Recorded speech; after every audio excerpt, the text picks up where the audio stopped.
Hey, what's going on, gang? Nate on the Stone here. Welcome back to my channel and to the 63rd episode of The Rolling Stone. A very happy and merry Independence Day to each and every one of you, boy and girl, young and old, American or non-American.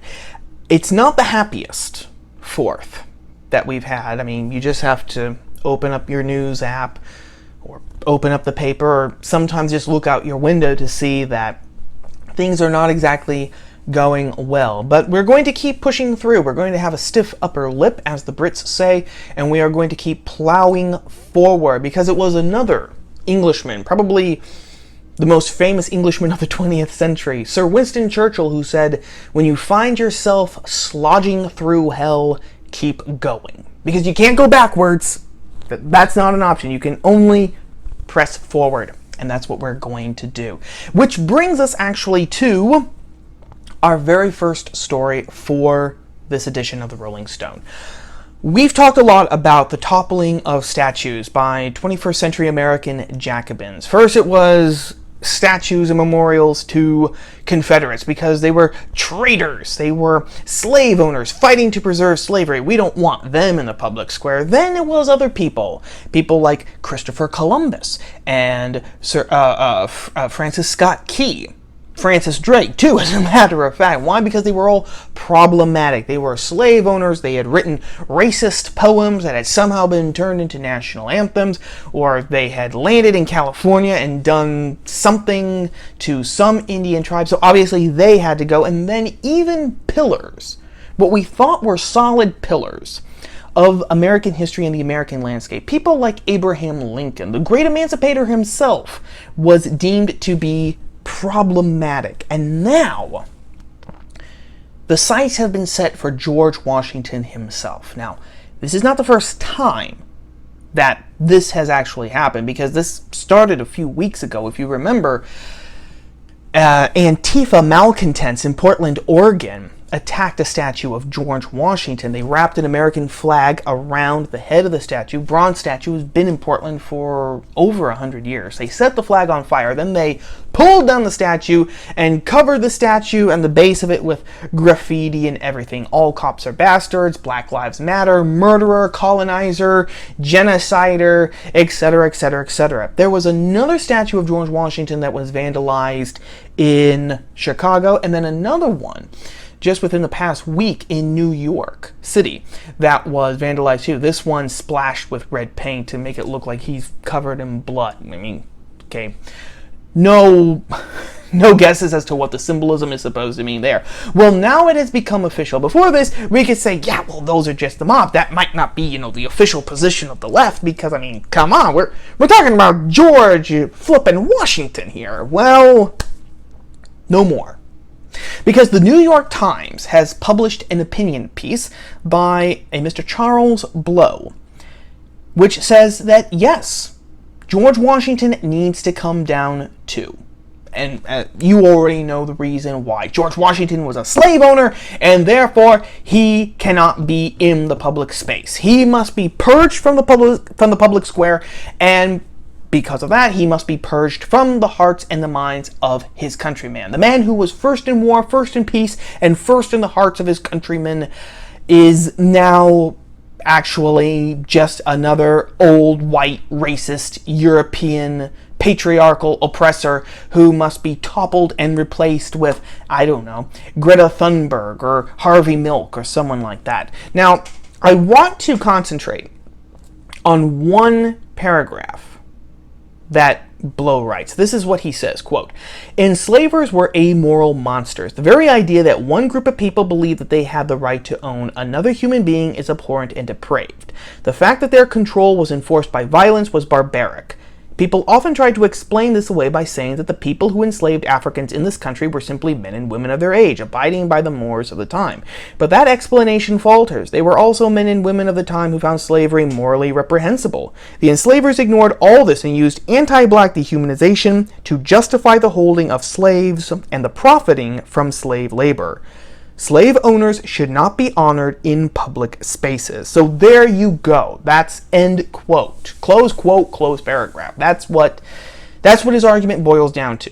If you are a figure from the past, and if you owned slaves, You're not a hero. You're not a role model. You're no one that we should look up to. You must be expunged from the public place, the public record. You must be excommunicated to the outer darkness where there will be wailing and grinding of teeth.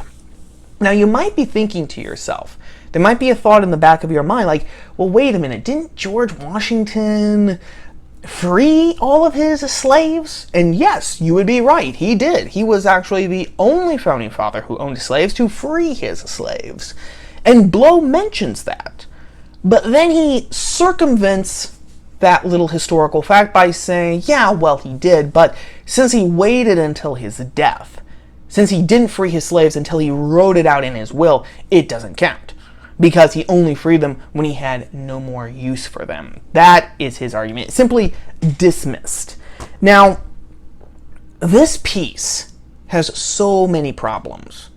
But at the same time, what is terrifying is that it gives such a great illumination into the mind of the left right now. In the first place, what it shows is that there is absolutely no empathy on the left anymore. There is absolutely no sympathy. There's not even the attempt to understand people in their own historical times. Because, again, Blow, he tries to address that. He tries to say that, well, you can't say that men and women of the 18th century just had grown up with slavery and so they didn't know any better, because other people were saying that it was wrong. True. But two things about that. First of all, the people who believed that slavery was wrong in the 18th century, it started actually with the Quakers. Those people were very new. Those people were revolutionary in a sense, because for the past 3,000 years, slavery had been what automobiles, what cars are to us. It was just a natural part of life. Everyone had had slaves. The ancient Egyptians had had slaves. The ancient Mesopotamians and the ancient Greeks and the ancient Romans, and of course the Islamic world, the different nations and tribes of Africa, they had all had slaves. American Indian tribes had slaves as well. Okay? It was a natural part of life. That is not to say that, oh, it was no big deal.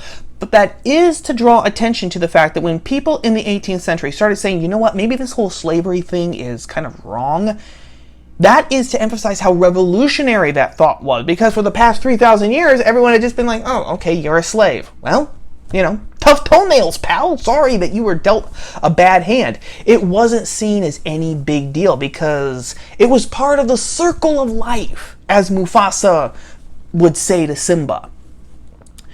So the fact that it was just a natural part of the world back in the 18th century, and only then were people starting to question it, that makes George Washington's act of freeing all of his slaves so much more memorable, so much more glorious. Because here was a guy who had grown up not just in a world where slavery was seen as normal, but he had grown up in actually a slave-holding society. Remember, he was a Southern Virginia aristocrat. Slavery was much more prominent in the South, in the Southern American colonies, than it was in the Northern American colonies. Yes, George Washington grew up in this environment where not only was slavery a natural part of life, but people owned slaves. He owned slaves. And yet he was actually able to change his mind on the subject. He didn't brush the problem aside. He didn't stop asking uncomfortable questions. He sat down and he thought about the issue, something that's very rare today. And then he decided that he was wrong. And then he had to figure out how exactly he could free his slaves because it was wrong. Now, contra to Mr. Blow here, it was not as easy as he makes it sound like. Washington could just snap his fingers and then all of his slaves would be free. This is again where the empathy and taking the past on its own terms is so important, because when Washington was alive, second half of the 18th century, okay, when the period that we are interested in, okay, when you started thinking, yeah, slavery is wrong and people should not be slave owners, the manumission laws of Virginia, the laws that allowed a slave owner to free his slaves, were very, very strict. It was very difficult for a slave owner to free his slaves.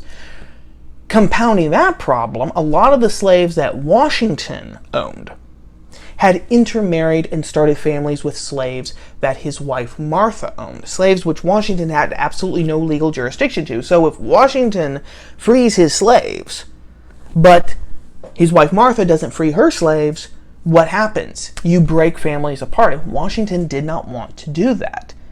Those are two of the main reasons why Washington waited until his death until he freed his slaves. He put it into his will.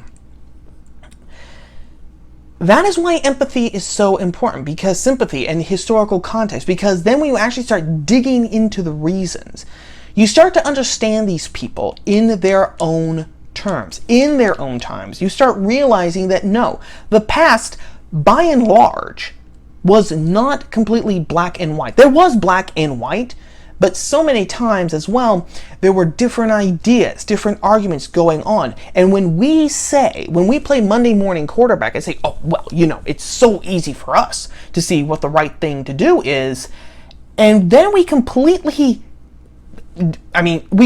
throw away when someone actually does change their mind and does the right thing like Washington did. It shows not only that we have no sympathy for the people, for our own ancestors, but that we aren't even interested in learning about them. We're not interested in understanding them. We're not interested in having a conversation with them.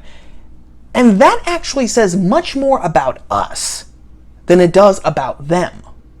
Because people who have no sympathy, people who cannot put themselves into the shoes of another, they lack a necessary quality of humanity.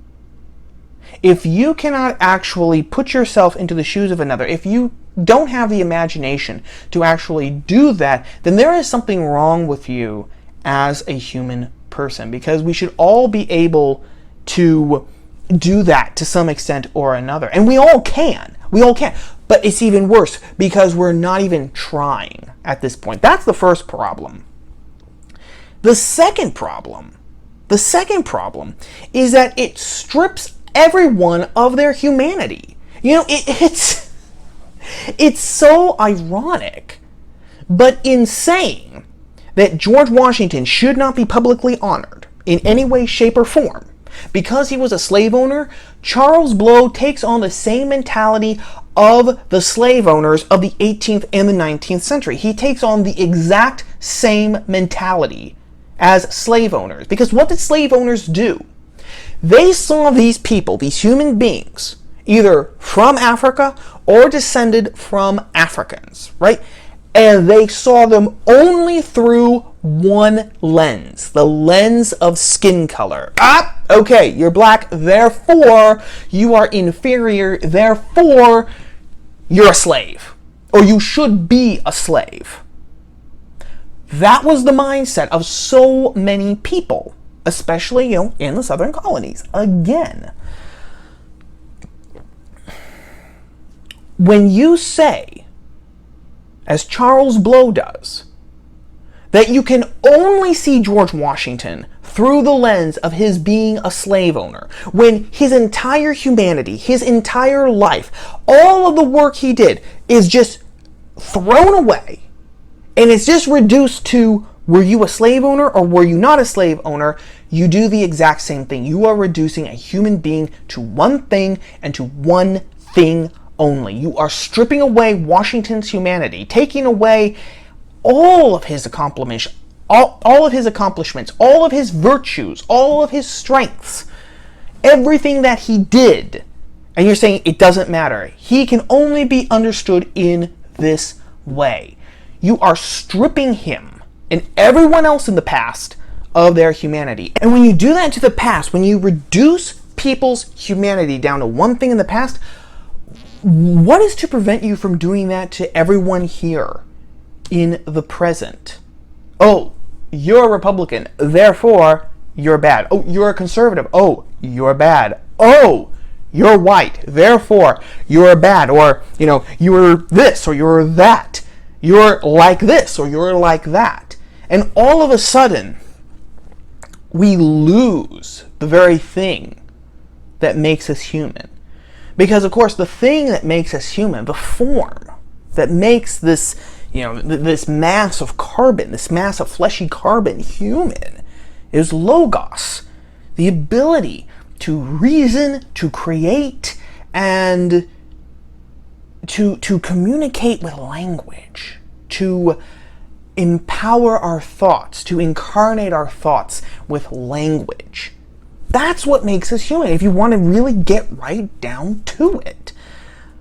But when you say that, your humanity is only seen through the prism of being a slave owner, or your humanity is seen only through the prism of your being black, you destroy that. You destroy people's humanity. You also destroy your ability to actually communicate with people. You destroy your ability to actually live with anyone who is microscopically different from you, because all of a sudden, accidental differences become unconquerable mountains of difference between people, and then all you have is a new segregation. And what happens when you have a segregation? Well, some people are obviously at the top and some people are obviously at the bottom. And it was not right when, in the past, during Jim Crow, when whites and blacks were segregated and whites were on top. It is not going to be right when we are segregated again with blacks on top and whites at the bottom. It's just wrong. Plain and simple wrong. And during this weekend, when we are celebrating independence and life, liberty, the pursuit of happiness, equality before the law and the throne of God, that would be a really good thing to remember. That would be a very good fact and principle to remember. That is story number 1.